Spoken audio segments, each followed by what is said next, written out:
Hey guys, Lucid, welcome back. We've got another turn for you here. This should be a fun one because we're going on Basenji's capital. We also YOLO'd into uh, Queen of Air Elementals. We'll see how that goes. Fairly typical turn because we log in, we see we get a ton of magic phase assassinations, which are my favorite thing in the game. I don't really cast it on people that much. People cast it on me all the time. I think the problem, I will cast it on certain things, but I think the problem is, like, when you're casting it, this isn't very gem efficient. Like, that's 5 gems. Now, he is straining my army, so it's kind of worth it, but not really. I mean, if he gets somebody with an item, then it's worth it. This guy had an item, so that was worth it. I mean, it's a good thing to do. I probably should do it more, but I guess I think I need to be more efficient most of the time. And for me, efficiency is like a scout leading 100 undead, killing something, rather than wasting gems. We have cast 3 red seconds, once, twice, and thrice. So we got 3 new forts. Damn yeah. We got attacked by Mind Hunt, and that stranded my army. And that was the little people who failed to take Aetheris. So coming down, we get attacked by horrors, and they kill PD. Get attacked by horrors, and they kill PD. My PD is not very good at dealing with horrors. I PD on forts. This is us casting it. And we kill not only PD, but 2 mages, so damn yeah. I'll show you this real quick. I'm gonna get the volume fixed here.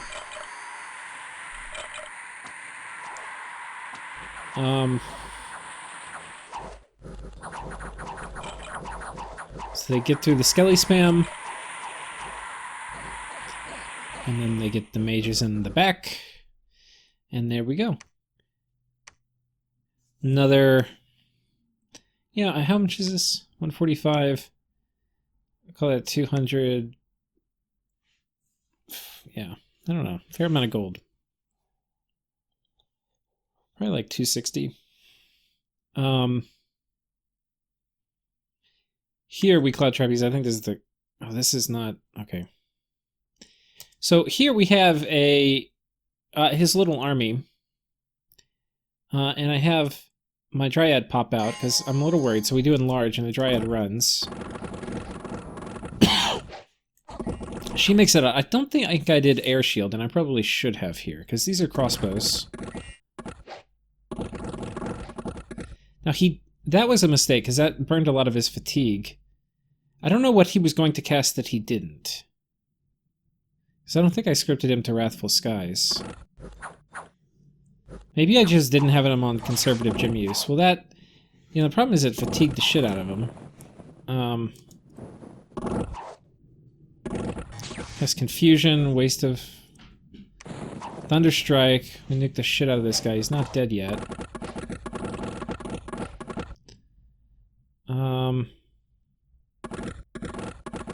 We're getting kind of damaged here. I don't know if it was these guys. I don't know exactly what happened. We didn't get that close to dying, but we got a little close. So this was not good. Our Dryad dies in the retreat. So definitely not terribly good. I mean, we killed some of these guys. They're cap only, so they're hard for him to replace. But definitely not... Okay, before I say definitely not worth, not really worth, right? Because, I mean, our Eagle King's fine, but it cost us a couple gems. We killed 150 gold of those guys, and then 60 gold of those, so 200 something gold. But we lost the Dryad, which was worth that much. So definitely not worth, but not... I mean, technically he lost more gold than me. But I think I got an affliction on my Eagle King too, so... lesser horrors... The thing is, my PD doesn't do well against horrors, but if I've got people patrolling, they do fine. Oh, I kind of ruined the surprise here. Sorry. We teleport on top of this queen. And instead of her casting spells, She just is going to jump back here, which is not good. She didn't get Twist Fate on this guy, which is unfortunate. And he's got Mirror Image, which is good. And he is ethereal. Now that's not going to help with this, but it should help with the Ice Elemental, which is on its way.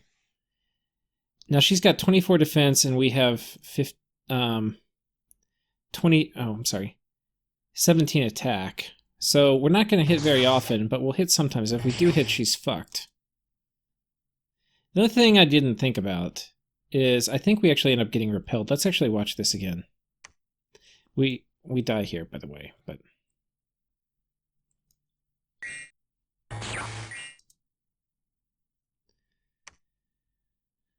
Okay, let's pull up this one so I can see.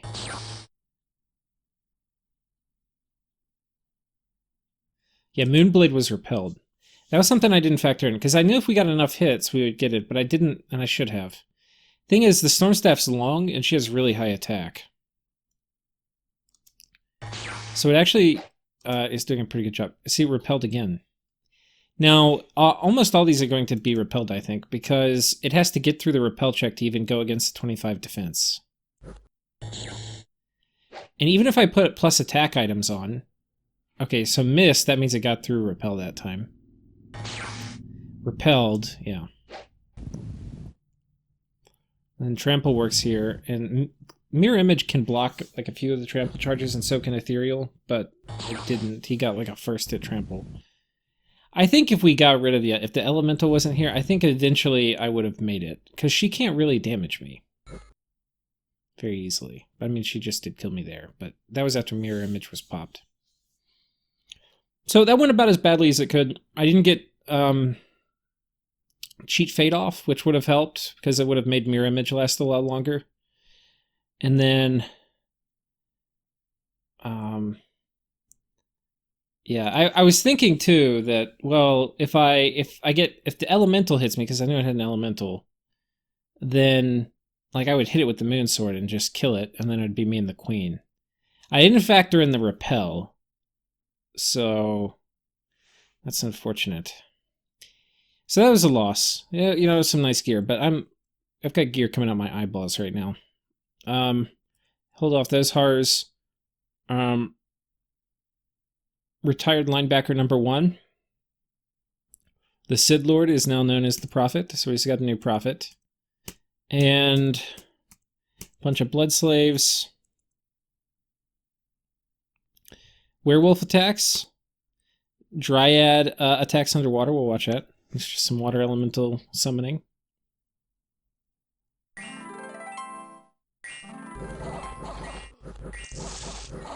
Probably a little overkill, but you never know how much PD they have. Don't want to lose the Dryad with all that gear. Successfully raid here. I forget which province this was. I think this was like internal. Well, let's come down. There's a battle outside Basenji. Wait, was this one? Okay, that was the one we were just looking at. Okay, we killed the rest of the Vinemen on our fort. And then this is the battle outside Basenji, which actually is going to be the big battle. He is going to ride out with everybody. So on this side, we have his Turbo Communion with Seth Brender Trolls. We have all that is left of the Tuatha Warrior. We have these guys who are going to probably reverse Communion into... Or, I'm sorry, Linebacker Communion. And then we have this Sid Lord who is... I guess he was empowered in blood, so I guess he's going to join the Communion and do some fancy things, but I'm not sure what he's going to do. Scrotty are also one of the better chassis for Turbo Communions. I mean, for Linebacker Communions. So this is a strategy we can potentially do too. The way to do it is you put Soul Vortex on your Scrotty. And you get them damaged. Basically, you fully buff them up, and then you have all the Communion Masters retreat, and then they'll soul vortex off whoever's around them and then run into combat. And as long as they get damaged and trigger the whatchamacallit, the axe, they'll basically just chew through everybody while they're berserk. And soul vortex on a Scotty is pretty damn good. But we could put basically every buff in the game. I mean, they could have... You'll see what's going to happen here, but anyway. Consider this an inspiration for what we could potentially do. So on our side, we have a huge pile of undead with some of the better crossbows in the game in the very front. The first spell up is Natural Storm. I think he has a Staff of the Storm. Next comes out Wailing Winds from Tajits.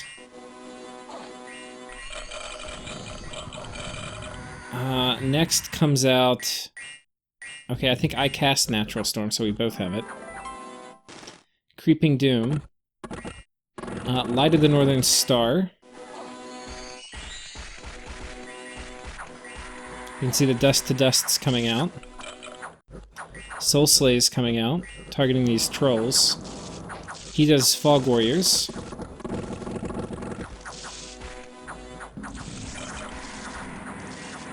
Mists of Deception come out, so there's mists, so people are going to miss more often. Mists, so people will miss more often. Not sure what he just cast here. I don't know if that was Arrowfend.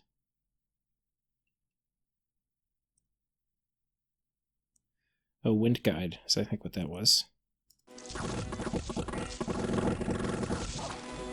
You can I'm Fog Warrior too, so you can barely see my armies until I cast Mass Protection, and then it all lights up. So we can already see some of his dudes saying, these Wailing Winds, fuck that, I'm out of here, and they're heading off. Some of these are commanders, and I think these Tuatha are on Guard Commander. So this guy's going to run, and these guys are not going to run. They should instead turn around and run forward. Yeah, they're attacking my guys.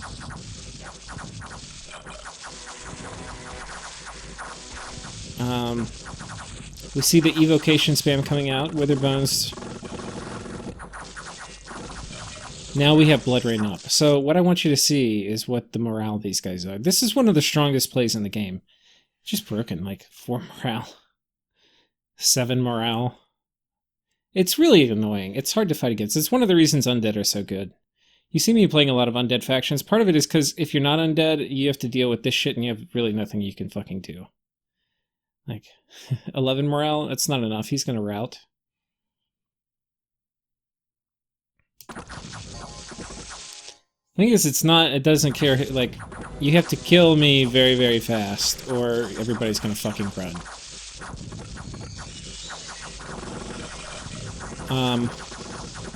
Archer fire coming in. The Archer fire's not gonna do much once I have Fog Warriors. Archers really get kind of countered. I'm gonna stop. I think I'm done producing Archers. We'll have a few of them in our big armies, but I don't really care about them. Once people start doing Fog Warriors and Arrowfend, it's like... they basically do nothing. What was that?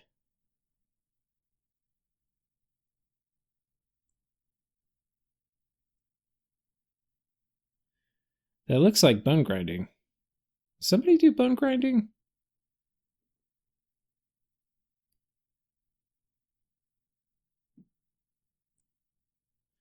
Somebody fucking did bone grinding. If it was one of my guys, we're gonna have to talk.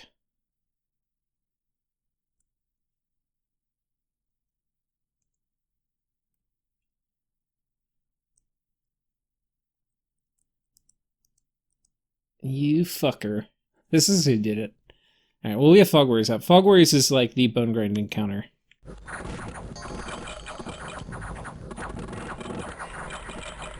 He's also doing, like, Wailing Wind. I mean, he also did... If we really watched him... Where the fuck did he go? Yeah, Wind of Death he just cast. So he's doing all sorts of shit. He's got really good items on him, too.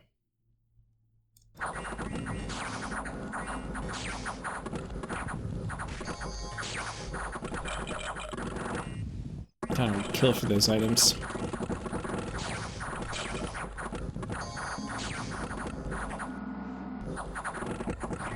God, I really wish team colored squares works. It's really hard to tell what's going on. So now he's basically done. His guys are going to be running. Home slice here, let's see if we kill him. I don't think we do. See a communion master? Yeah, he's probably really strong. Magic boost 3 from all the communion slaves, so he's really high.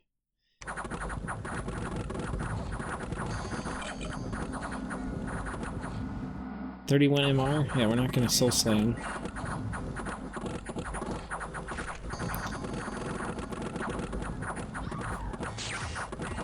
Okay, he's running now. See, he ran even with 30 morale. I think that was the HP route.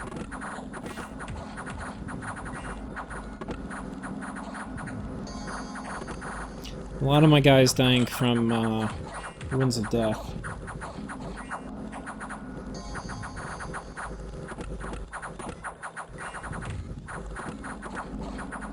And now it's just these Veti Hags. Now what you'll see, though, is these Veti Hags are no slouches. They're 24 protection, 18 magic resistance, temper flesh, or I think, yeah, regeneration, and vulnerability. So their protection versus mundane is 28. All the resistances. They're lucky. They have mist form. They have astral shield. They have air shield. And then they also have twist fate. So they're pretty hard to kill. Let's put on fast forward now as we watch this.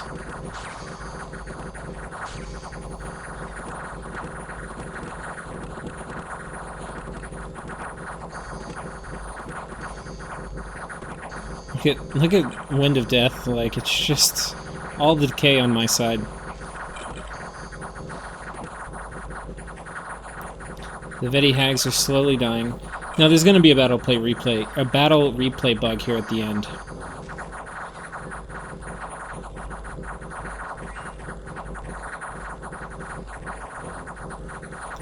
I think one of the things that's happening here is... I'm not completely sure. Now, this guy also...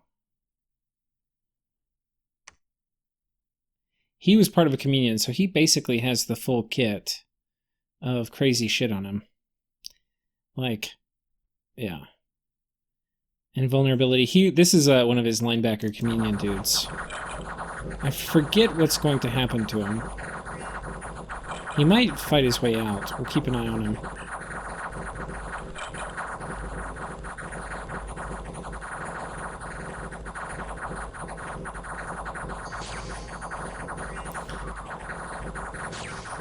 This guy's decayed.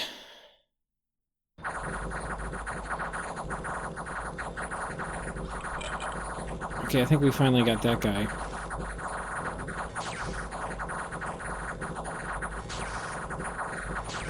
We've also got Rigor Mortis up, so all my mages have gone to sleep, which is one of the reasons we're not finishing people off. So Rigor Mortis may have kind of been a bad call.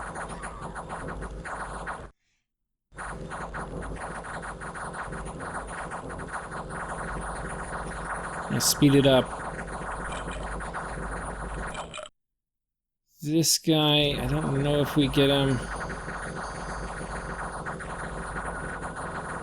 I think eventually he gets, like, bleeding or something and we get him. I don't know, I think he might have died. I think he died. There wasn't a path for him to run out, but maybe there was. But these Veti Hags are still here. We didn't kill them in time. In this version. Now, I think in the actual battle, as we'll look at the battle report, we weren't so unlucky. But this would have been, if this were the outcome, it would have been pretty horrible. So this is kind of the risk with Rigor Mortis. The odds of that kind of thing happening are much more likely. Now, if we look at what actually happened in the version from the server, I lost to High Magus, and I think he became a soulless. The turkey, I think, is dead. And I lost a couple Thaumaturks. Down here, We lost a lot of our crossbow. We lost a lot of our long dead, but not too much. Not too much. And we reinforced. There were people... Oh, no. The reinforcements are already here. So we lost a lot. But we killed basically all of his shit. All his hags are gone. Yeah. His god is still alive, which is annoying. And then we have a battle inside the fortress. Now, if you come out to fight outside the fortress, you cannot also participate inside. If you retreat, you don't retreat inside. You will if people don't storm and you retreat, you'll be inside your fort, which is kind of weird. But if you retreat from the outside battle outside the fort and somebody does storm, you will not participate in the second battle.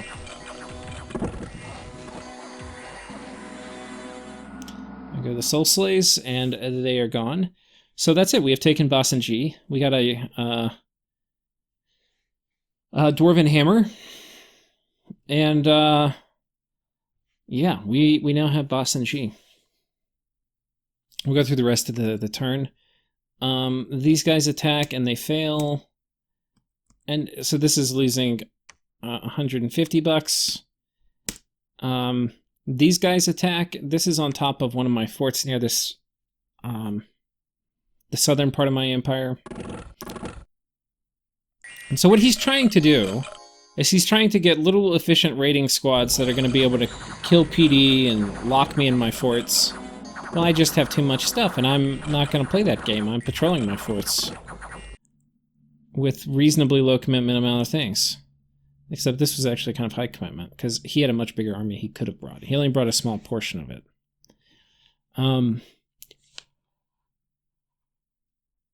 I don't think this triggered gem use for me. Because I think we have gems on this guy. Let's see.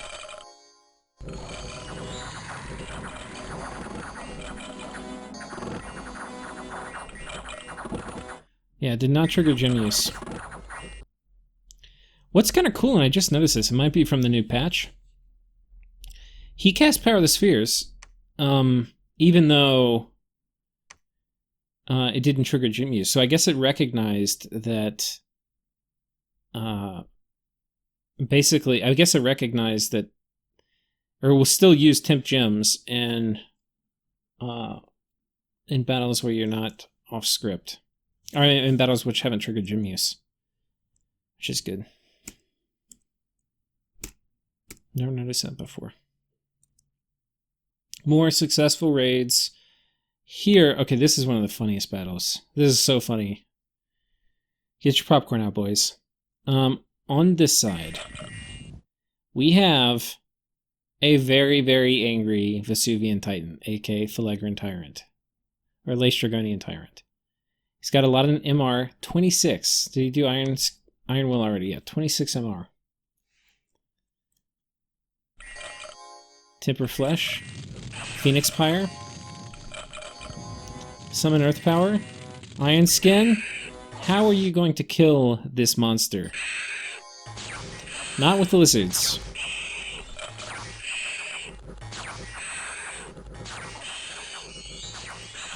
But Home Slice over here, this Hanya is spitting out some undead. And these undead are getting basically murdered. Okay, Blindness, he's lost an eye. Which, I think Blindness is MR negates, so you almost never, like this...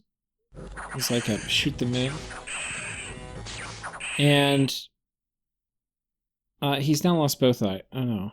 Why is this? Oh, he's surrounded. Okay.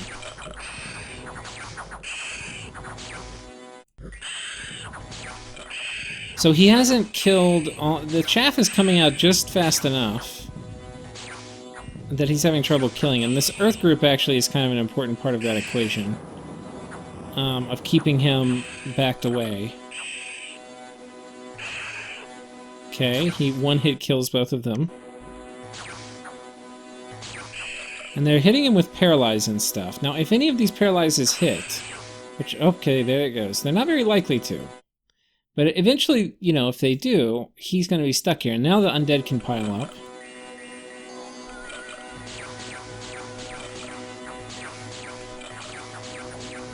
sort of, because he does have...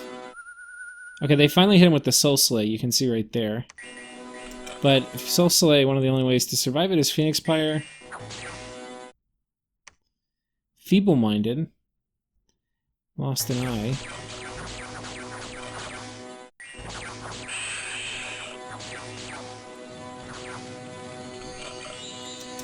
Okay. He got turned into a frog. Now, one of the hilarious side effects is it is feeble-minded, and it's a frog. And you can see it still has magic paths, and that is only possible because frogs are mindless. So if you're feeble-minded and you're mindless, you get to keep your magic paths. And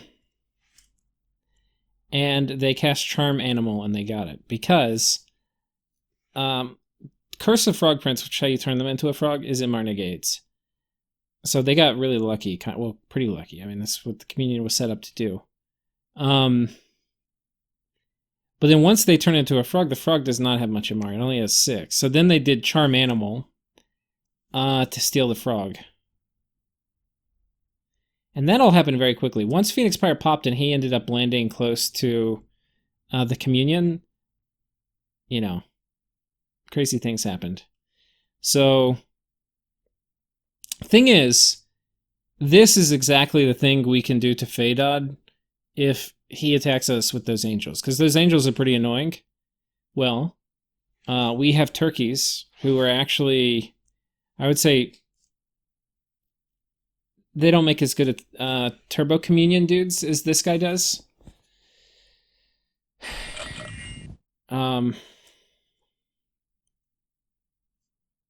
But how many does he have? Magic Boost 2, yeah.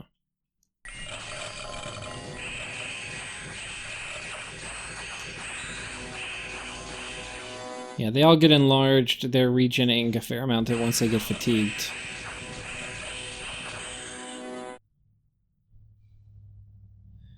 God, they're really...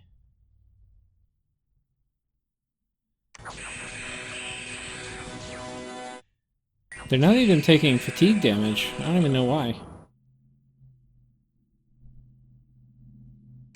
They only have 3 reinvigoration. I guess 4 is... Anyway. But anyway, we can basically do the same thing. These guys cost 130. That's about the same as our turkeys. Our turkeys are actually a little higher in nature. We can just charm them straight away, actually. We don't even really need to... we're going to have better chaff. So, we won't need to do the frog conversion. I was actually thinking about it. By the time I end up having to fight these guys, there's going to be a lot of angels. And those angels are going to have Phoenix Pyre. It'll be very hard to deal with. This guy, I think, was... feeble-minded. I had a few feeble-minded guys we killed off. And then that was the fort battle. And then for events, we lost some population. This is kind of funny because we got this Crystal Mage from an event. And I kind of made a joke that the good ill winter giveth and the good ill winter taketh away. And that's certainly true here, where we got this cool this cool mage. And then rip. Just have to imagine that ghost chasing him off into the night, never to return. An assassin tried to eliminate one of the commanders. Here, this didn't go as well for him. I don't think I had gems on her, but I can't remember. Yeah, I didn't. I guess it was just all. Oh, Frozen Heart. 15 nature gems, very nice. Some Dominion, some more gems, some more gems. Lost a little population here. Got attacked by barbs. Excellent. A Shadow Imp.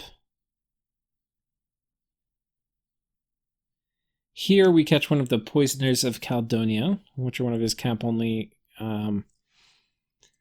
assassins. Wrecked. was kind of deep in my lands. And that is basically that. So there's a few things to update on just general diplomacy. I think it is now recognized that these guys are going to be losing their ass. They basically... I attacked them, if we go back and just do a refresher of diplomacy. I attacked them, or ended our nap. And then, as I was ending, maybe I'd attacked them a little bit, but basically immediately after I ended my nap with them, these guys ended their nap with me. And I was okay with that, and I kept attacking once I lost a couple armies. And that happened probably 6 or 7 turns into the war. I tried to see if I could get talk my way out with one of them. So I tried to talk my way, because like even though I lost my armies, he was still not trading efficiently. Like he had lost way more in the war at that point than I had. So I tried to talk my way out of the war with these guys, and basically said,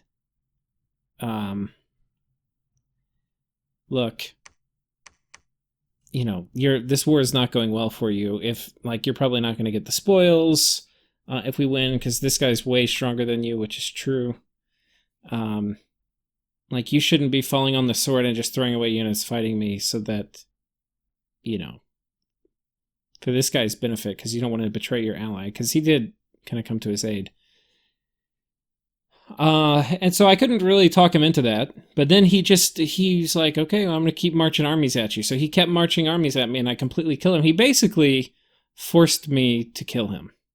Like, no matter, like, the fact that I did, like, even after I killed his armies, I was like, now do you want peace? He's like, no. So, he was just completely all in on killing me. And when it didn't work, he basically forced me to take his cap. And it could have gone better if we didn't do the morale plays. We would be in trouble. But we did do the morale plays, and we're not in trouble. I think we are going to take rigor mortis off our script now. And yeah, we're basically just going to walk over here and do this. I'm putting a temple in here. I'm also building, do I want to sneak there? Don't think so. The Frostfather's here. He's probably going to move here and then teleport. I don't even know. I have the option if I move here to go to either fort. I think I want to go for this one. And then this will be frozen, so I can walk across this. So I go boom, boom, boom, boom. And if I take all 3 of these, I'll be happy. I could go south, but that's going to be like more contested land. I'd rather get less contested stuff. So anyway, we are going this way with our somewhat beleaguered army. Our siege strength now is only 650.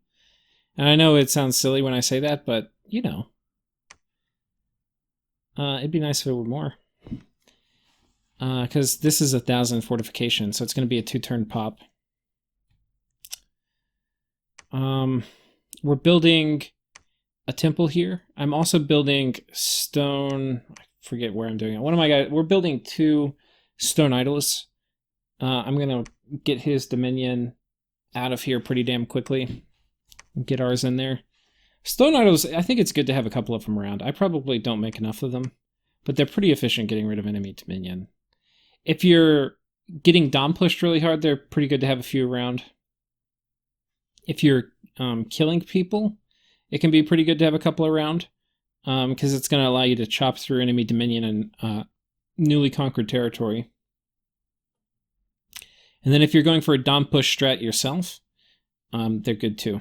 So there's a few different cases you can use them. The case we're going to use it in is we want to get his dominion out of his forts very quickly, and this will help us with that. Basically, we're going to be raiding. Oh, the diplomatic update. So anyway, they're kind of falling to pieces now. They still have their god who can Wind of Death me and stuff, so that's going to be annoying.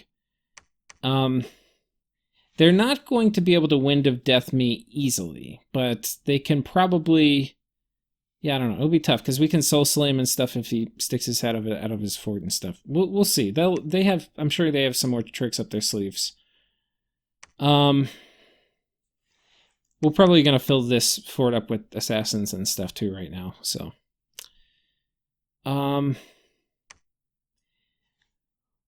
so that's that. Over here, this player had gotten a sub, like a temporary sub. They were having like a really rough week or something, and they needed somebody to play.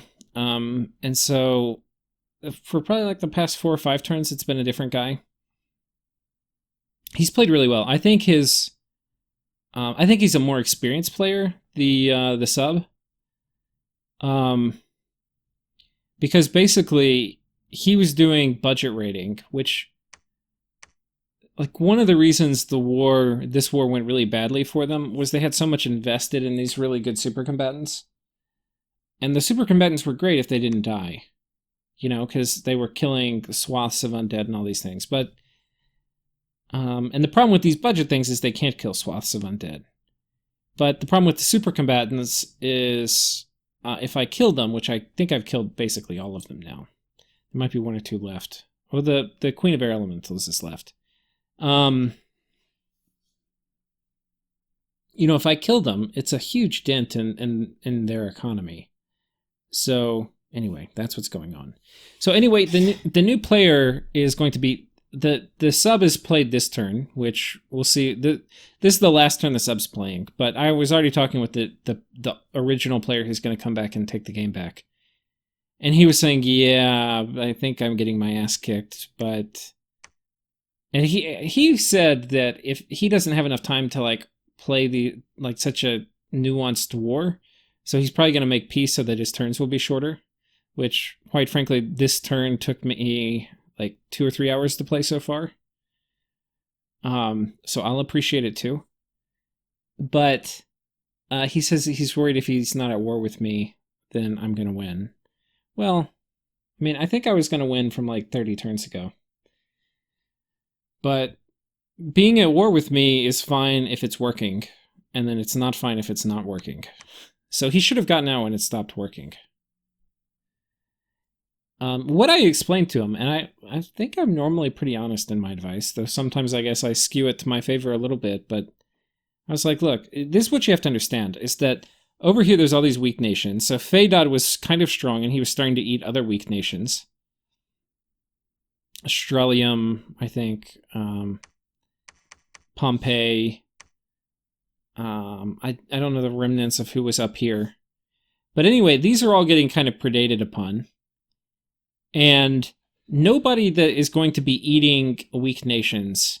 The only real reason Theridos and these guys and Phaedod are fighting is it's going to be over who gets to eat the weak nations. So, I think. That's my speculation. I think that's what they started squabbling over. Though it could also be just because Phaedod had some losses and Theridos saw an opportunity. But anyway, while there's easy land to be taken, nobody's going to want to send armies into Dryad, Fort, Undead spam. Like, nobody's going to want to get tied up in this war while they have other stuff to do that's profitable, unless they literally have to, because I'm going to win. Like, immediately. So, because of that, him being all in, once I destroyed the military might of Bassenjini, he didn't really have a huge partner, I think is definitely when I would have bailed. Like, definitely. Because then you're basically locked into a 1v1, which you don't want to do. What he should do, I think, and it's not like, I think I'm still going to win. I mean, I think I'm at an advantage to win by a significant amount if I play right. But I think he just expands out here, and like if he gobbles up everything out to here, eats some other stuff, you know, he could like be in a position to throne rush, which that's winning. Which he's probably going to look at. I really need to keep my eye on this throne. I'm going to need like an Eagle King core ready to just mass deploy over here with like Soul Slay from Shadow Seers and stuff. If he starts going for thrones. Because he definitely can still win. But I think it's mostly, like raw power, I'm in the lead right now. But anyway, if he expanded on got bigger, he'd be way strong, but instead he's literally thrown away almost all of his good mages. I bet he had huge, this again is speculation, but I bet he had huge gem reserves when our war started and had all these expensive mages and armor and all these things. And now I bet he's burnt through like most of his gem reserve, most of his good mages, a huge, like, I bet his army graph, if we look at his army graph, I bet it's like,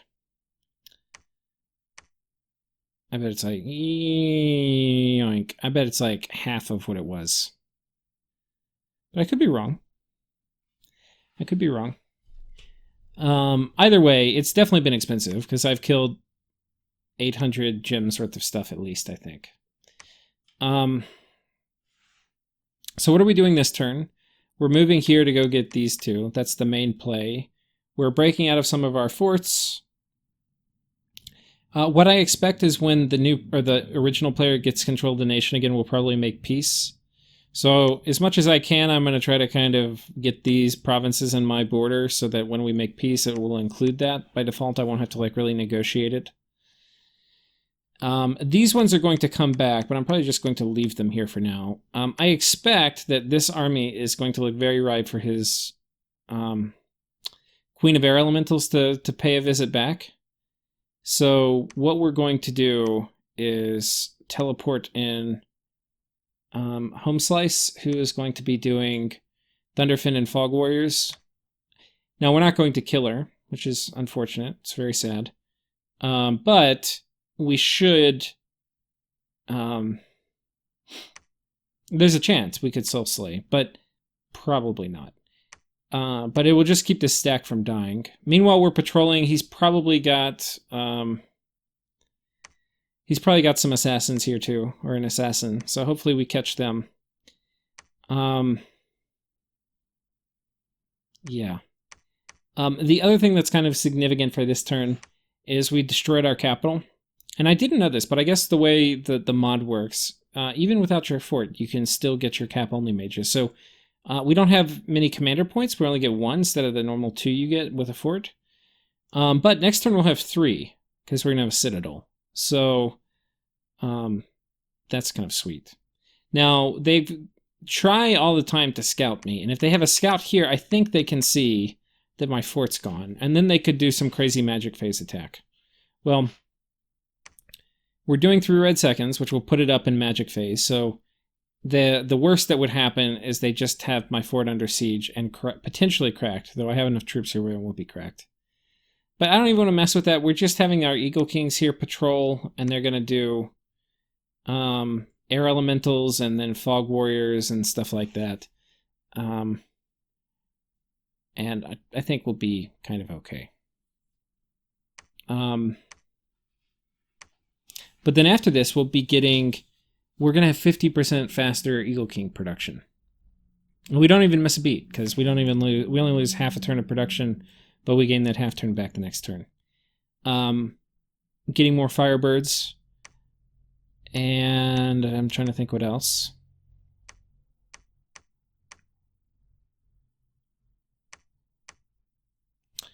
We're doing 2 more 3 red seconds. This one is on... Oh, I need to move you out, don't I? I decided we're moving another Scrotty out. This guy's going to be kind of interesting. 20 morale, Wraith Sword, Bite, Dancing Trident. I don't actually know if I like that better. I think this is probably better. I think I make a Health Sword. I'm going to make a Health Sword, but I'm out of Blood Slaves right now.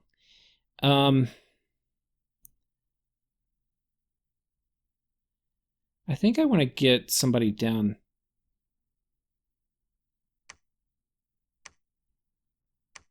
Down here, and then let's get another one of sneak you in. Anyway, we can send him in to go attack stuff. He could potentially get Soul Slayed still by... I mean, he definitely can. I have to be very careful about getting him in things that have a star spawn.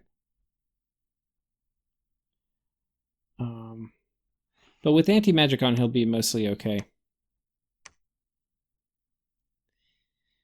And we have major inventory issues.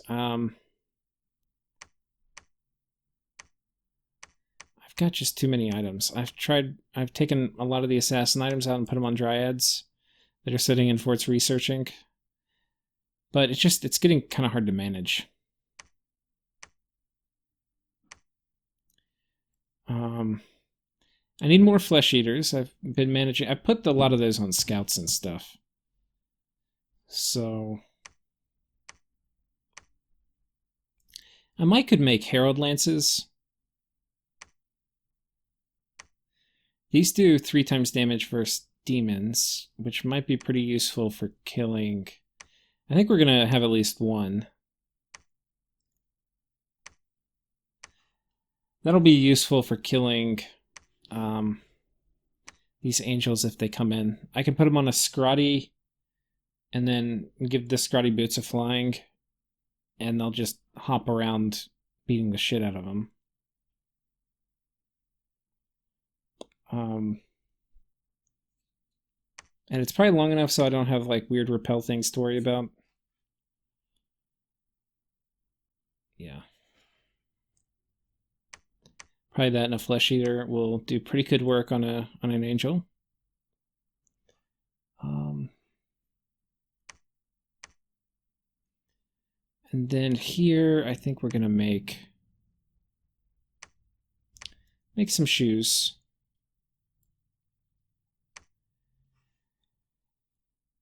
One thing I do need to think about doing is making even more of these scouts, just to dilute the assassination spam. I'm pretty good at that. I think we'll send him here, pick up some dudes from this fort. But you'll see, like, I'm not being hyper aggressive because, like, down here I've got all these guys. Mostly we're sitting and patrolling forts. And that's because I'm trying to get all this infrastructure put up.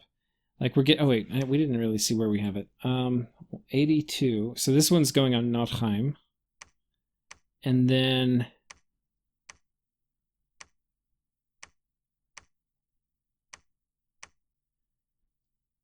where was this one?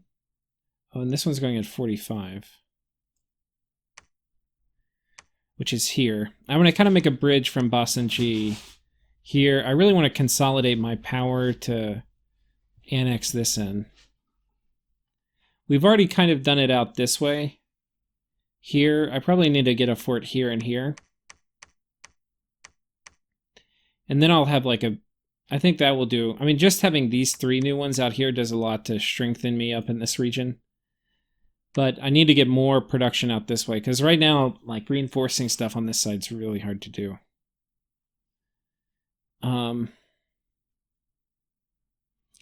I do need to be doing turn 1 anti-magic on this too.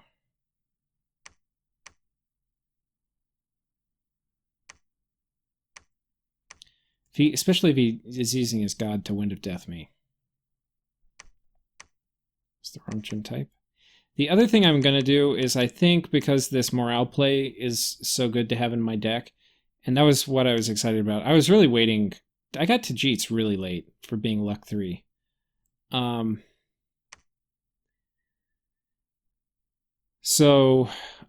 Anyway, I think I need more of that, like Wind of Death, and it's one of the things I didn't get in my draft that I really like normally, is getting, or if I could get it, the Death Air Cross Path. So I think what we're going to do is we're going to empower Lich. But I got to get some more air gems. And I don't want to be living hand to mouth on air gems, so we'll have like a little buffer, and once I get like 70, I'll probably empower. Because I don't think, aside from like Plague Lord, one of the Demon Lords, I don't think there's an easy way to get Death Air Cross Path through mages. It's possible one of the Hidden in the Sands or Hidden in the Snow or something can do it, but I'm not sure. Okay, we're going to hide here. The other thing, so this is the little surprise we did. I expect he's going to send assassins here. First of all, there probably were assassins here. Secondly, he's probably going to do remote assassinations and stuff. Well, we've got 21 defense. We've got 18 protection. We got poison resistance for swarm stuff, which is how his assassins are probably going to work. And then we've got double barrel We don't really need the boots though. I think we'll give these. Anyway, we're gonna move. If he magic phase attacks us, not assassination, then we're on retreat because that'll probably be the Queen of Air Elementals. What else? And then we're gonna keep this Dryad here to kill whoever he sends in. We're gonna keep this person here to deal with Soul Slay or Mind Hunt, and then we're gonna get the turkey the fuck out. We're going to be pinging this just with an undead army with a mostly assassin-proof Lich. We're going to have this guy as part of the army doing Soul Slay in case he has some kind of thuggy dudes and anti-magic. And then we're also going to be sending in our Bakemono White Mage, who was a very kind donation. So we're going to be sending him in over here. With better gear than he came with, so he's happy to be under more generous employment. And yeah, so he's going to, the script is Phoenix Pyre, Iron Skin, Soul Vortex. Phoenix Pyre, Iron Skin is enough with this script that he's probably not going to die super fast in succession. Soul Vortex really drives that home. And then Summon Earth Power is nice to have, Temper Flesh is nice to have. So anyway, there are ways to kill him though, but anyway, we'll see.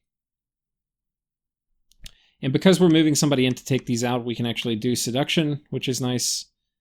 Enlarge Swarm is actually a pretty decent thing. It'll hopefully enlarge the barrel, the Mercury Elemental, whatever you call it.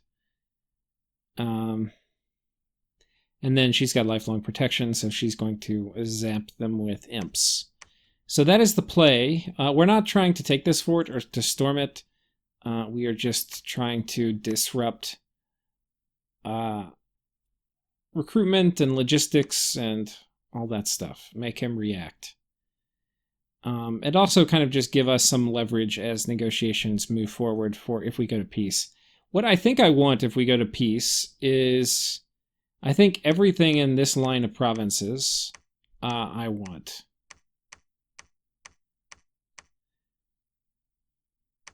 Right, so everything south of this line, he can have.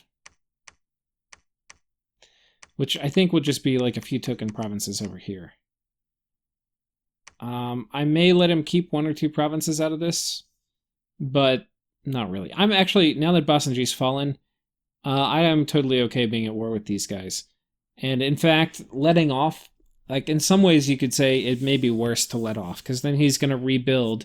Whereas right now, he's really kind of strapped, and he's kind of doing desperate things. And so, desperate things mean you typically aren't going to trade very well. So, on one hand, I want more time, so I'm okay taking peace. But I only want peace on my terms, which will probably be this line, or close to it. If I don't get peace on those terms, then it's not really much skin off my back. It's the other thing it costs is real lifetime to actually have war. A war where we're not like really making huge progress. So that's kind of the other factor. But yeah. Think that is it for now. Let's make sure there's anything. Okay, nothing here we're going to do. Okay, you guys can research.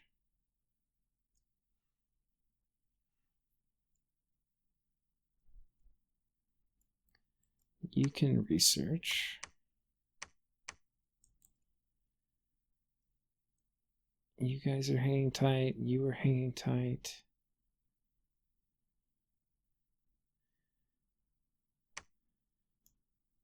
I think what we're going to do is we're going to sneak both of these guys over here, but we're going to put them on retreat. And then we'll probably try to assassinate with them next turn. But if we assassinate, we also have to move in an army.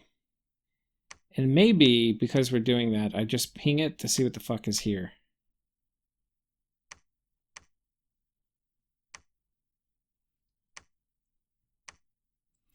Okay, perfect. He can sneak and attack. So anyway, I think that's it. We finished the turn. Take care, guys. See ya.